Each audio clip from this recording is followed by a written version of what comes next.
It's your man Stevie B. Welcome to the Stevie B Project. As you see, I'm at work again. And I want to give my review of the academic stream that he had with Cuhmunity. Now, Cuhmunity had the group chat in.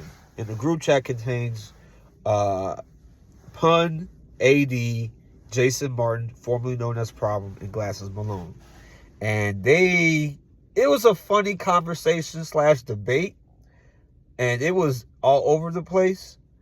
But they came to a common ground at the end. Pretty much, at first, they started off of wanting ACT to apologize to the people that have been affected by the fires and everything else. Because ACT was saying, yo, California's a shithole. I don't give a fuck about the fire. That's what he said on his stream. That's like 2 nights ago or whatever. So they took offense to that. And Akademiks was like, look, what I was saying is politically, it's a shithole. And he's not wrong. He's not wrong about that because Gavin Newsom, Arnold Schwarzenegger, like, they're doing a terrible job. I don't know Arnold Schwarzenegger is still in the government seat, governor's seat or whatever, but Gavin Newsom's done a terrible job. It's borderline bankrupt.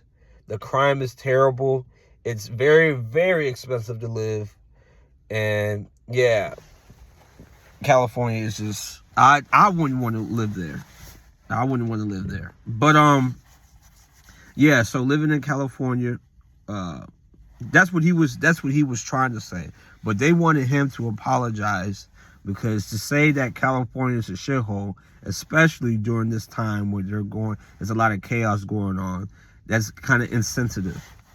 And then it went from that to Drake versus Kendrick and Drake suing UMG and all this type of stuff. It was a wild conversation. And there's some things I do agree with ACT with. I agree with the fact that, hey, Kendrick did his thing, but at the same time, it's like, hold on. My apologies, I had to work. But I do agree with ACT on the fact that, hey, Kendrick did his thing, but let's not act like the West Coast is competing with Atlanta. It's not. It's not competing with Atlanta. It's not competing. I mean, it can compete with New York because New York right now, hip-hop wise, is terrible. I'm sorry. I don't care about Cash Cobain. I don't care about Ice Spice. I don't care about these New York drill rappers and stuff like that. And I think it was Jason Martin that said, like, y'all stole the drill scene from London. No, the drill scene started in Chicago. Then the London folks, they got inspired by it. And then the New York stole the London style or the UK drill sound and made it to New York. Simple like that. And if I'm wrong, correct me in the comments. Correct me. But yeah, I also agree with Akademiks with hold on. I also agree with Akademiks when he said that California's a dump. It really is. It really is. But the group chat, especially Glasses Malone, he was trying to break down hip hop with Akademiks. So, according to Glasses Malone states that hip-hop is street urban culture personified through the arts. Street urban culture personified through the arts. And if you do your research, and if you understand, if you're a hip-hop fan, and you know where it started in the Bronx and everything else, it started from a low-income area. It started from street urban culture. You had graffiti, you had the DJs, you had the dancers, you had all that.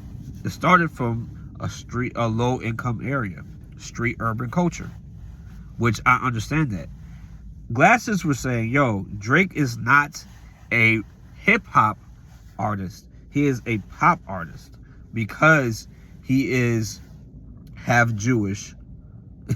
His dad is black, right? Dennis is from Memphis. But his mom, Sandra, is a Jewish woman from Canada. I guess that's where she's from.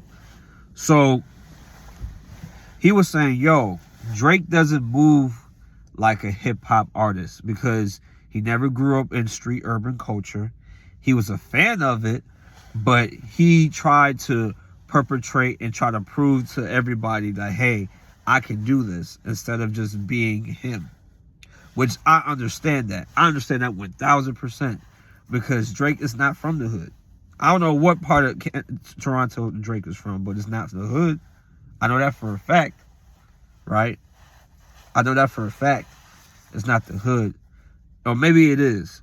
I could be wrong. Put that in the comments as well. But yeah, and Akademiks was like, yo, so are you saying because he didn't grow up in the hood or whatever, and he had the code switch and stuff like that, that he's not? And what's his name? Glasses was like, no, it's not that. He's still a black man because he comes from the daddy. And this is to all my mixed people. I need to make a video for my biracials out there. I was taught that if you're mixed, if your daddy's black, you're black. But if your mama's black and your dad's white, you'll be white.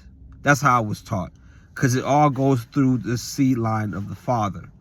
So if I have sex with a Latino woman, Indian woman, Asian woman, white woman, it's going to be a black and Asian, black and white, black.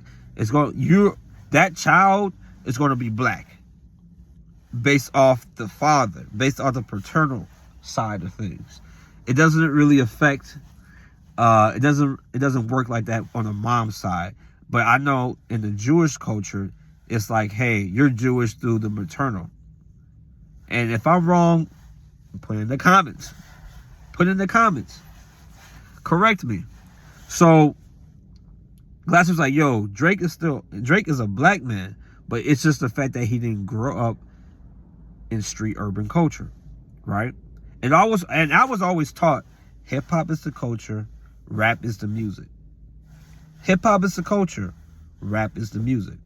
So, and it kind of felt like sometimes when I was watching that stream, it felt like they were trying to like enforce like their gangbanging ways or their mentality of how they grew up onto Akademiks, and Akademiks was like, nah, like you can't do that. Nah, I'm not with that.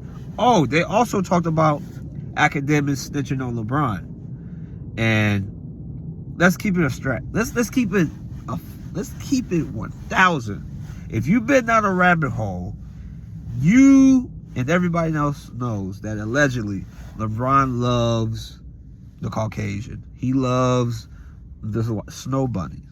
This is nothing new if you haven't been in a, well, allegedly. Let me say that, allegedly. He's always been into the snow bunnies. Always.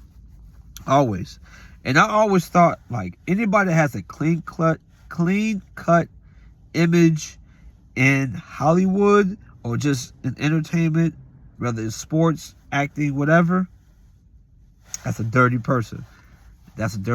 So I'm not surprised about that, because Akademiks said, hey, Drake used to bring white women up to you in Toronto, and y'all used to be running trains on them bitches.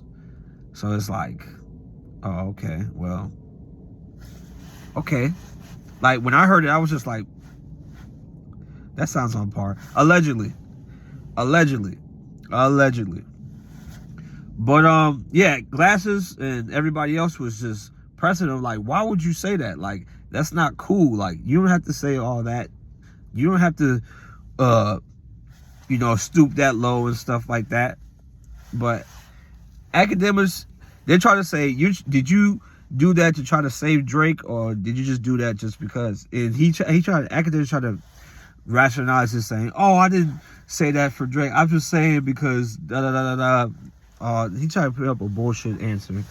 But overall, I thought it's very loud, it's very passionate, but they came to a very a common ground and everything else. Akademiks thinks that Kendrick's going to have a great year, and he thinks Drake is going to come back in 2025. And me, in my opinion, Drake, he shouldn't even release nothing until like 2026. Go on vacation, chill the fuck out, regroup, Stop doing all this goofy shit. Stop.